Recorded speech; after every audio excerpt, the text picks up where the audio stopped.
Bonjour à toutes et à tous, j'ai le plaisir de vous retrouver sur l'antenne pour notre émission Au fil des pages.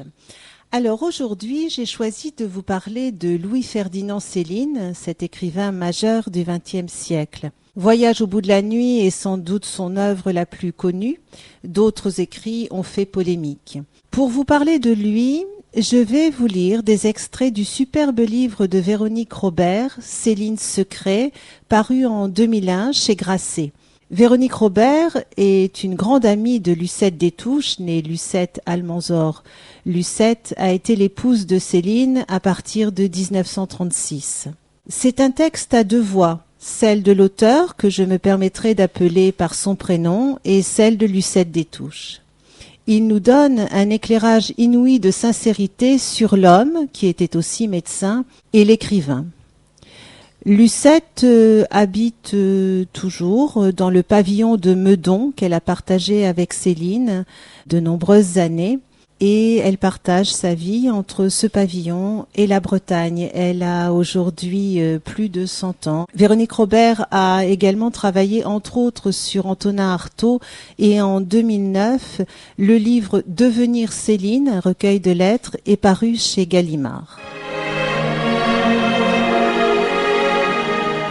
Je commence donc la lecture de ce texte à deux voix. Véronique.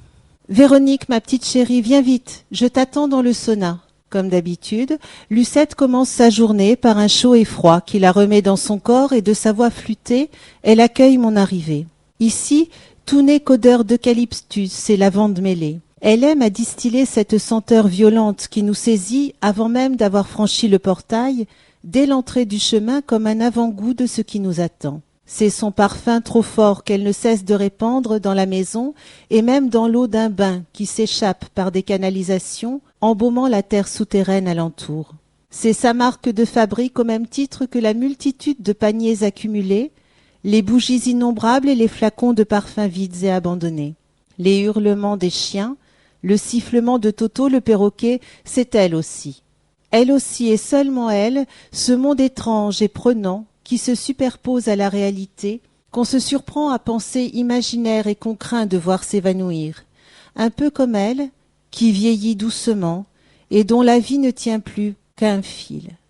À toute vitesse, je dégringole l'escalier et la rejoins à la cave dans le sauna. Je ferme les yeux, m'enroule comme un coquillage et l'écoute raconter. J'allais à la même école communale que Céline 20 ans plus tôt. C'est étrange pour moi de constater aujourd'hui que Louis et moi, à 20 ans d'intervalle, avons fréquenté les mêmes lieux, un peu comme si j'avais suivi d'invisibles traces. À 14 ans, je donnais mes rendez-vous galants sous le pont Henri IV et allais prendre mes chocolats dans un café, le Rigaudon, titre du dernier livre de Céline et qui n'existe plus aujourd'hui.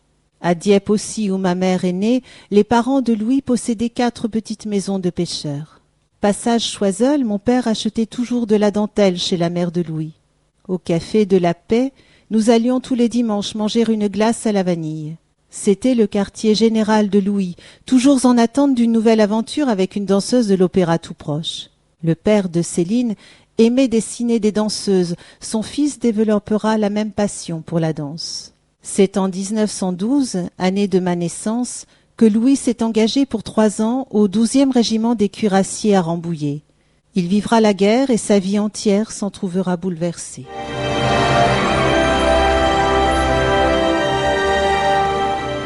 Véronique. La demeure de Meudon est comme ces poupées russes qui s'emboîtent les unes dans les autres. Ce qu'on voit d'emblée, c'est la ville couchée loin là-bas, derrière le fleuve. Elle précipite dans le futur, scintille dès que le jour chavire et aspire tout. Puis on est entraîné dans l'autre versant, au jardin, dans un silence peuplé d'arbres et de chants d'oiseaux. C'est le côté du passé. Enfin, on découvre dans le ventre de la maison le sauna. Il enferme dans une bulle de chaleur amniotique, il gomme et répare la vie. C'est le lieu de tous les possibles, de tous les sortilèges. Cet après-midi, il fait beau. Une ombre légère pèse sur Meudon et nous montons au jardin. La pente est raide pour accéder aux vestiges de ce que Lucette appelle son pavillon chinois où elle donnait ses cours de danse et qui a brûlé en 1975. Longtemps, elle a rêvé de se faire construire, comme à Montmartre, un funiculaire pour grimper là-haut, et puis elle y a renoncé. Sur une plateforme instable, nous posons un lit de coussins douillés, et la tête vers le ciel, nous ne voyons plus que le cèdre immense rempli d'oiseaux. Aujourd'hui, nous passons une journée entière dans les arbres.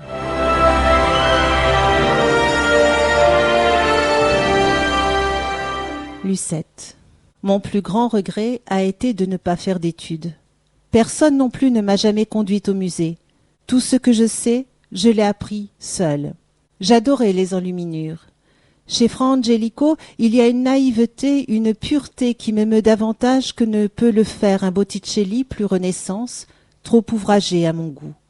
J'aimais aussi l'amour courtois, Louise Labbé, toute la littérature du Moyen-Âge, Ronsard, Du Bellay. Je le cachais à Louis car j'avais peur de paraître ridicule. De la même façon, je suis moins touchée par les voix métalliques, trop travaillées des chanteurs de l'opéra que par des chants grégoriens ou des polyphonies. Le plus souvent, les gens sont creux, il n'y a que la façade, c'est vide derrière. En Bretagne, il y avait un cimetière où tout avait été détruit, seul un chemin de croix subsistait, c'était magnifique. Au Louvre, c'est un Christ en croix qui m'a le plus bouleversé, l'essentiel est dans l'émotion.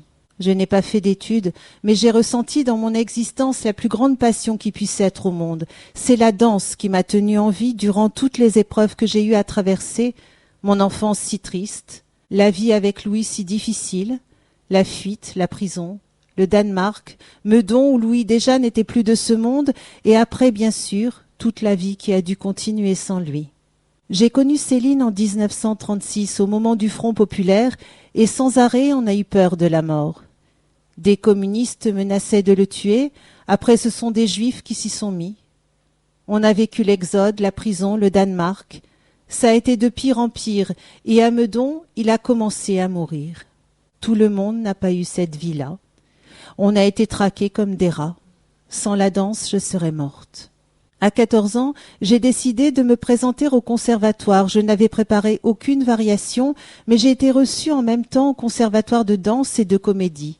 J'adorais faire rire, mais j'ai choisi la danse. Se consacrer à la danse, c'est comme entrer au couvent, c'est renoncer à tout pour sa passion. C'est donner 20 ans de son existence. Après, quand c'est fini, il ne reste plus rien. Pour ceux qui ont choisi la musique, c'est plus facile car on peut jouer d'un instrument toute sa vie. Nous, notre instrument, c'est notre corps et il vieillit. Il faut aimer la danse pour elle-même, pas pour le succès. C'est un plaisir solitaire, un bonheur pour soi, très égocentrique. Malheureusement, j'étais trop souple, trop laxe, et je me suis abîmé le genou très vite. J'ai dû abandonner la danse classique.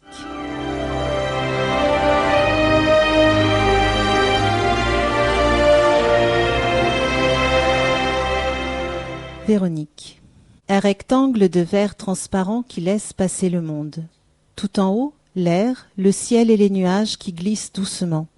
De chaque côté, la verdure tendre d'une végétation que le vent fait trembler. Posé là, léger, précaire, au pied de la maison, c'est le studio de danse.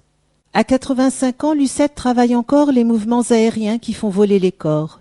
Elle conserve intacte une souplesse et une technique que le temps qui passe ne parvient pas à entamer.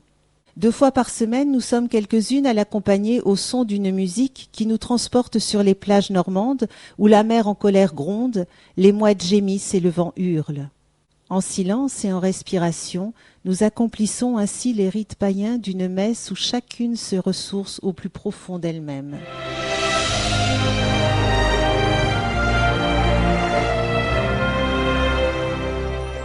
Lucette. Quand j'ai rencontré Louis, je voulais mourir, je trouvais la vie si triste. Je n'avais pas d'amis, je ne parlais pas, j'étais entièrement tournée sur moi-même et la danse. Je prenais des cours chez Madame Blanche d'Alessandrie, rue Henri Monnier. C'est là que j'ai connu Louis, amené par Jane Paul. Madame d'Alessandrie était un professeur d'une rigueur et d'une exigence implacables. Jeune danseuse étoile, elle avait vu sa carrière s'arrêter à la suite d'une chute et d'un genou fracturé dans un théâtre à Buenos Aires. Armée d'une baguette, elle nous corrigeait à la moindre erreur dans l'exécution d'un mouvement. Pour progresser et apprendre à dominer sa souffrance, cette discipline de fer est la seule école possible. Je me souviens qu'elle avait une habitude étrange qui m'avait frappée. À leur mort, elle faisait empailler tous ces animaux et les mettait chez elle en décor, là où ils avaient coutume de se tenir. Je n'avais pas assez d'argent pour payer régulièrement mes leçons, alors Louis, discrètement, déposait un billet pour moi en s'en allant. Pour les jouer, ma mère me volait les premiers cachets que je touchais. De la même façon, par la suite, quand j'ai commencé à voir Louis, elle me dérobait l'argent qu'il me donnait pour aller le rejoindre chez lui, rue Le Pic, en taxi. J'avais 23 ans, lui 41 à notre première rencontre. Il me donnait rendez-vous au Luxembourg, il ne parlait pas, il cherchait ma force. On s'asseyait à une table pour déjeuner. Là, il commandait 2 beefsteaks, dévorait le sien en 5 minutes et me disait « On y va ». Je n'avais pas touché à mon plat. De la même façon, quand nous allions au cinéma, il regardait les premières images du film et m'entraînait dehors. Les livres, il les ouvrait au hasard, la première page, puis une au milieu, 2, 3 vers la fin. Il parcourait quelques lignes à voix haute, puis refermait l'ouvrage en me disant « Tu as compris ». C'était L'homme pressé de Paul Morand. Il avait aussi alors un côté Gatsby nonchalant, habillé avec soin, décontracté. Il était d'une beauté incroyable, les yeux bleus, avec juste un petit rond noir à l'intérieur. On était très différents l'un de l'autre, mais on s'est tout de suite compris. Les sentiments humains, on ne peut pas les fabriquer. Ils vous tiennent, on ne sait pas pourquoi. Je n'osais pas lui parler, refusais de le tutoyer, je lui écrivais des lettres. Il n'était pas question pour moi d'avoir une aventure avec lui. Je l'ai aimé et épousé alors qu'il avait 20 ans de plus que moi et que je n'avais pas pris conscience que je passerais plus de la moitié de mon existence sans lui.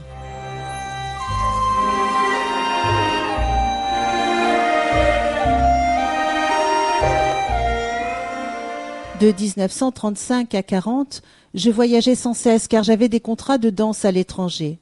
Cet éloignement a dû placer les choses. Louis m'envoyait des lettres dans lesquelles il m'écrivait « C'est avec toi que je veux finir ma vie, je t'ai choisi pour recueillir mon âme après ma mort. » Je n'y comprenais absolument rien. Je ne cherchais pas le bonheur avec lui, j'aspirais simplement à le rendre moins malheureux. Il avait besoin de ma jeunesse et de ma gaieté, et moi de sa tête d'homme qui avait vécu. Voilà pourquoi on s'est emboîté tout de suite l'un dans l'autre. C'était un être désespéré, d'un pessimisme total, mais qui en même temps nous donnait une force incroyable. Il y avait chez lui une intensité dans la tristesse que tout le monde fuyait. Je suis restée, car je n'étais pas vraiment dans le monde, j'avais tout donné à la danse. Quand on s'est connus, Louis, en même temps qu'il aperçut ma désillusion, a vu au même moment mon côté naïf. C'est ce contraste et ce mélange de tristesse et de candeur qui lui ont plu. Je n'ai jamais pesé sur lui, c'était ma force sans le savoir, car il ne voulait pas qu'on l'enchaîne, qu'on l'empêche de s'évader. C'est ce sentiment d'enfermement au sein de la haute bourgeoisie rennaise qui avait brisé son mariage avec Édith Follet. C'était un sentimental, un fétichiste qui gardait tout, même la vieille casserole cassée de sa mère. J'ai mis 25 ans à le connaître. Il est plus facile à comprendre qu'à expliquer, car le plus souvent, il disait le contraire de ce qu'il pensait. Il ne voulait pas montrer sa tendresse, alors il agressait, même avec moi. Il a été horrible. À Meudon, il y a eu 10 ans d'agonie. Il ne supportait pas mon absence, refusait que je travaille trop, insistait pour que je mange, et il hurlait sans cesse. Personne n'a compris, mais c'est qu'il m'aimait trop. Toute ma vie avec lui, c'est comme si on m'avait cassé du verre dans le cœur. Il était comme une fleur dont je devais sans cesse tenir la tige droite. Je l'ai complètement maintenu.